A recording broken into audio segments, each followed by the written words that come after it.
UK or who have been to the UK. These are nothing special, they're just pieces of money. But I'm sure a lot of the people watching this from America are not familiar with Great British Pound. I recently got a bunch because, believe it or not, when I'm recording this, I'm about to go on a trip to the UK, which, if you follow my channel, you know because I won't shut the hell up about it. Just drone on and on about myself. But the Great British Pounds are definitely different than the American notes. First of all, the most obvious difference right at the start is the fact that they are different sizes. So you can see the £5 note is the smallest. Next, the £10 note. The £20 note, a little bigger.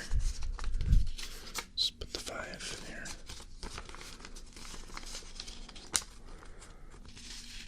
And then the £50 note is the largest.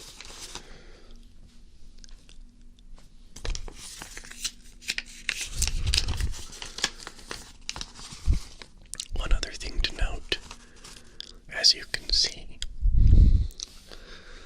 they are different colors, different sizes, different colors. But on the front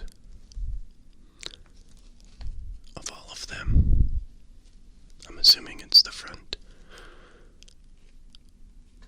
is the Queen.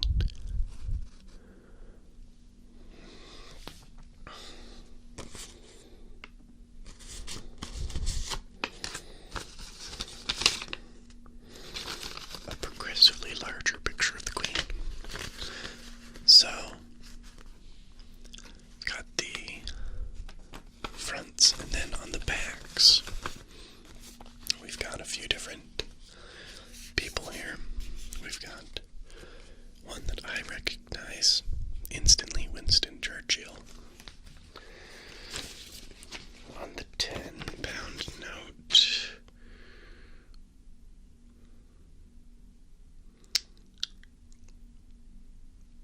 I don't think it says who this is.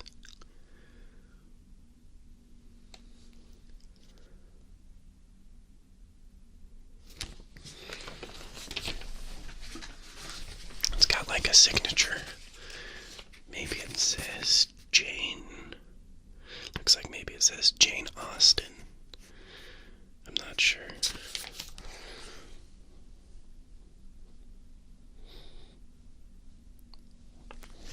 On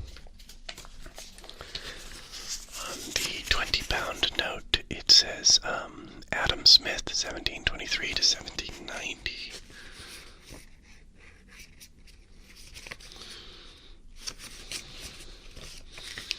Then on the £50 note, let me show you a picture of Adam Smith. I also like the sound of the paper itself. I found it to be like the perfect crispness, kind of old papery sound and smelling. Let's see, on the back of the 50, it appears as if there are two people.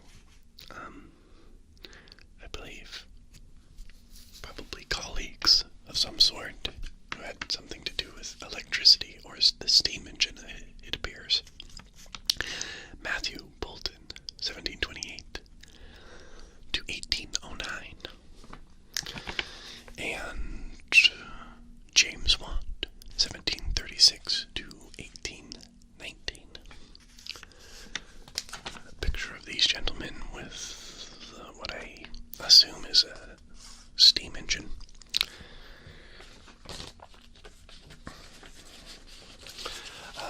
familiar with any of these other people. Just Winston Churchill. Because in American history, we learn about Winston Churchill in World War II. The rest of these people are British history, and we don't teach world history. We teach American history, so yeah, I don't know.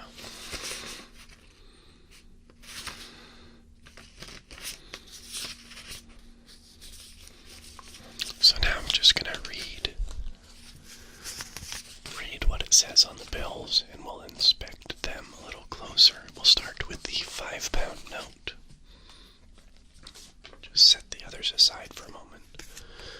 So you can see here there is a window with Big Ben there, holographic Big Ben, and then also the Queen. And I can see the camera directly through this window. I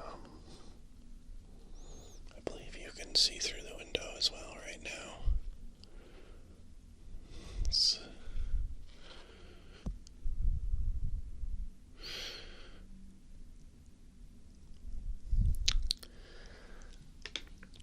So,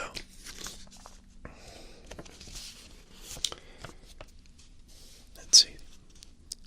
London, for the Governor and Company of the Bank of England. And then there's a signature, Victor or something, Chief Cashier.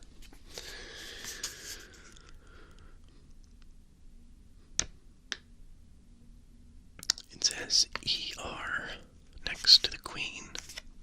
It says Bank of England promised to pay the bearer on demand the sum of £5.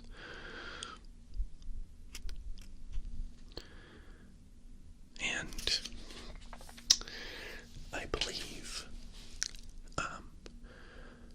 £1 was at one point basically 1 pound of sterling silver. I think that's why they call them sterlings. That may be a complete myth. I may be wrong about that. But yeah, I think that's what it means is I promise to pay the bearer on demand the sum of £5.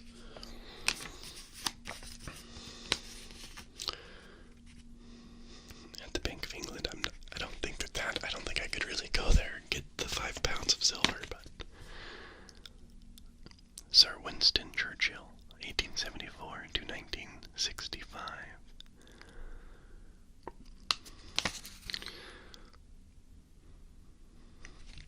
I like this quote. Winston Churchill was a good quotable man who, as far as I could tell, enjoyed a lot of things.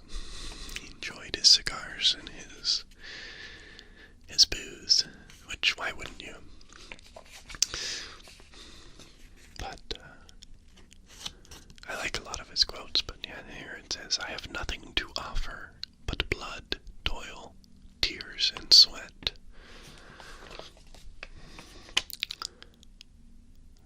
So basically, bodily fluids.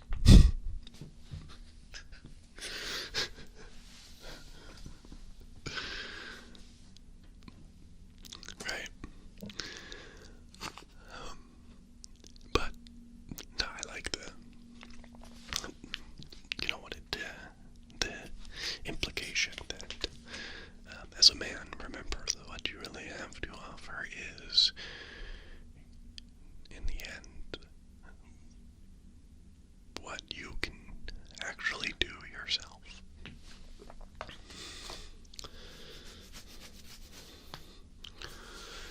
It's what you truly have to offer.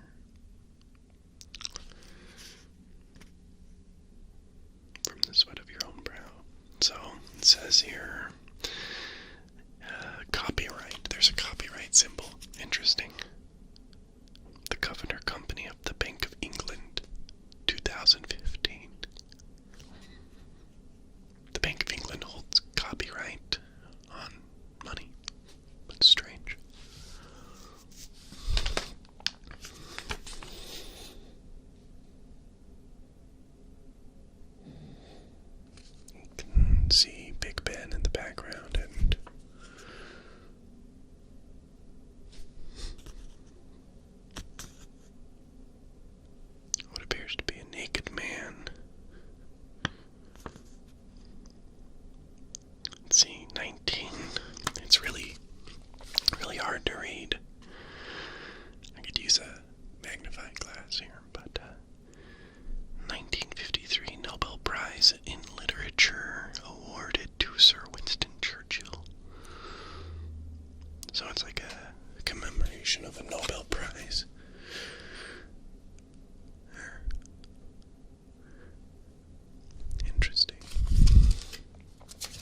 226-257-829. That's interesting.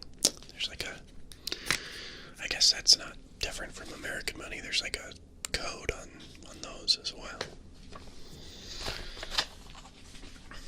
Okay, so that's the £5 note. Let's move on to the £10 note. The section with the Queen appears to be identical, other than instead of fives it says tens. You can see it says ER next to her. People from Britain, let me know what ER stands for. One thing that I didn't notice on the money that on the £5 note is here in the middle there appears to be 4 coats of arms. I wonder, are those royalty or I don't know. There appears to also be a window with some sort of a church or something on it. Some sort of building. It's got a feather, you can see here, on the one side. It's got a little crown here. And something that says £10. There's also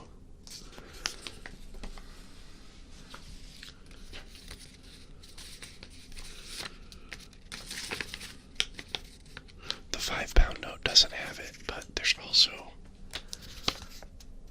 this over here. It's where the window is. It's very plasticky. There's Braille.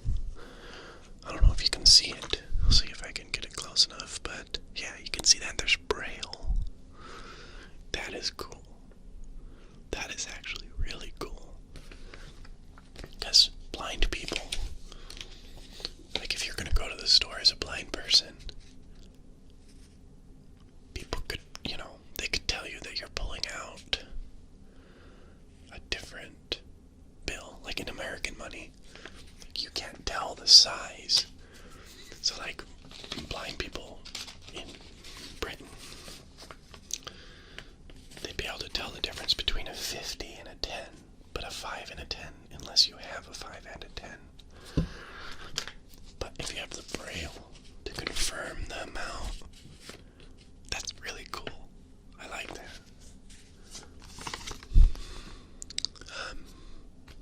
Because in American money, we have nothing like that. They're all the same size. A blind person would have no way of knowing if they're holding 100 or a 1. And I think most people would not take advantage of them, but there's people who take advantage of anyone out there. There's a lot of really bad people. So this woman says, and I think it is, oh it is, it says it here, okay. Jane Austen, yes it is Jane Austen. 1775 to 1817. I declare, after all there is no enjoyment like reading.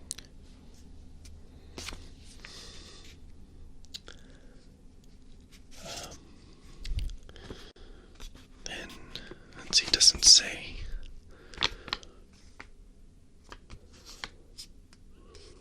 What building this is. There is an insignia here. It says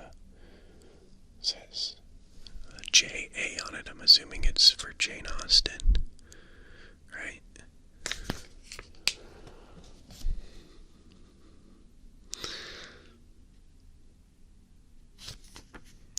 Interesting.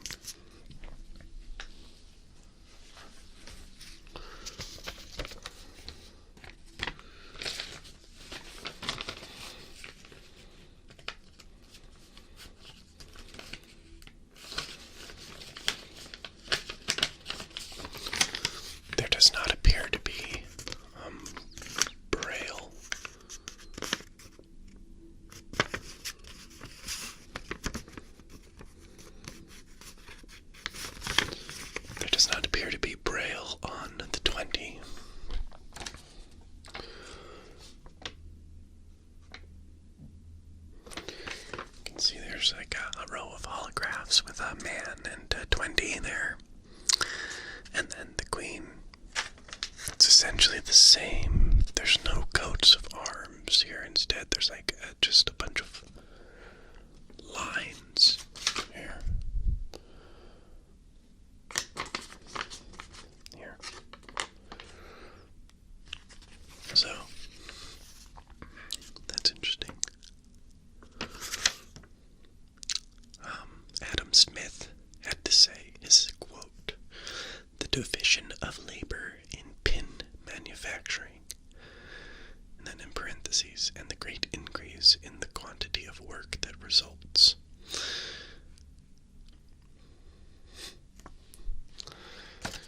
Alrighty. Pin manufacturing, huh?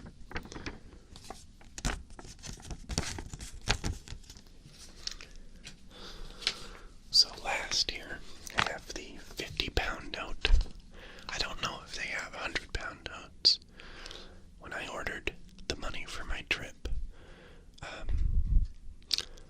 first of all, the exchange rate is 0.77 pounds per US dollar. And then, of course, when you buy the currency, they do it at a lower exchange rate than the current one, so that they make money.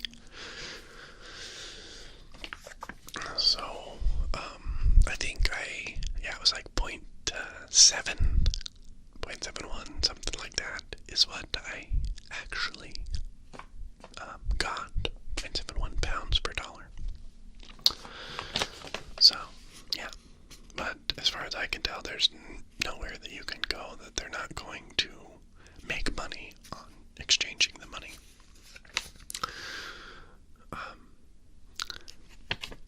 Another thing I noticed is it seemed like they were taking, the company I used, Travelix, seemed like they were taking a bigger portion of pounds. Like when you change to US to pounds, then like a bigger percentage than when you're changing US to euros. So that's a little strange, but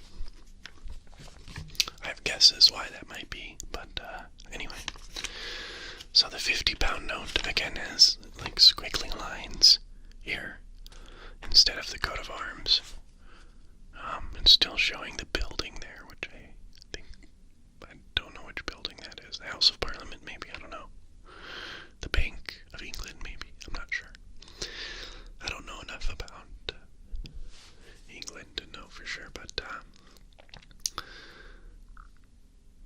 the same thing. I promised to pay the bearer on demand the sum of 50 pounds. That's by the Bank of England.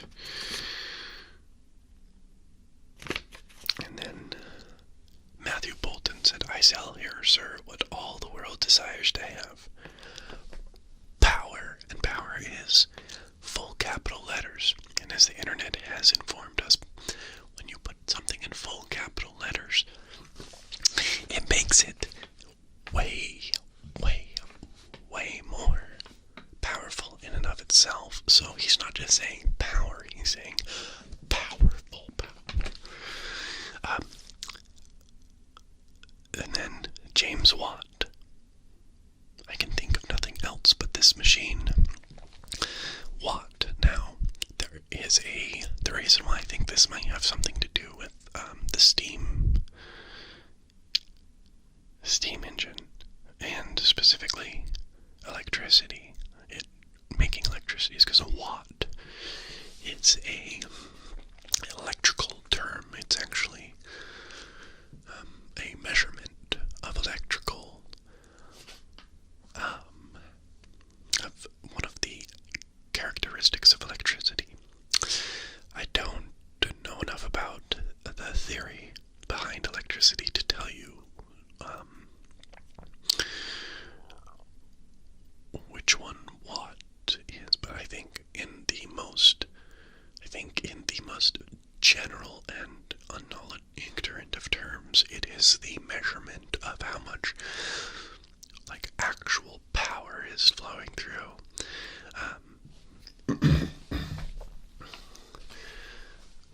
No, wait, that's amps. Or is it watts? I know voltage is more like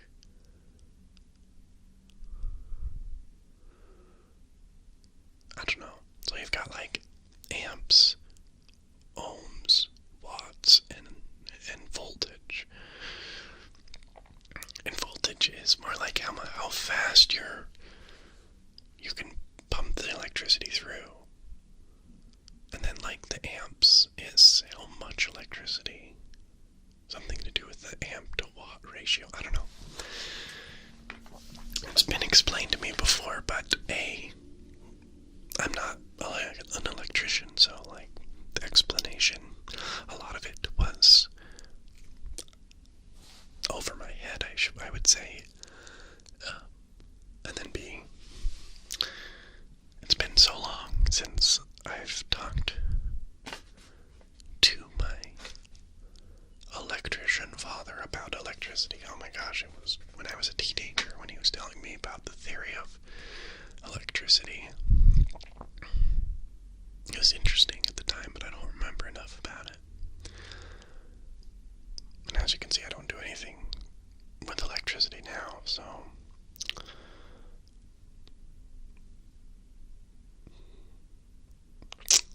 I did get an adapter for the UK, and yeah, the UK is definitely different plug-in than other places in Europe, so just FYI. Anyway, also be aware that the amperage and voltage, is it voltage? I think it's voltage. Because, yeah, it's 220 instead of 110. I don't know, either way. So, like, the smaller, like, charging of lithium batteries should all be good. But if you're doing something that's not that's not being converted into DC, you will need a voltage converter for your AC power plug-in. For the most part, you should be fine, but there are some items that it will ruin, so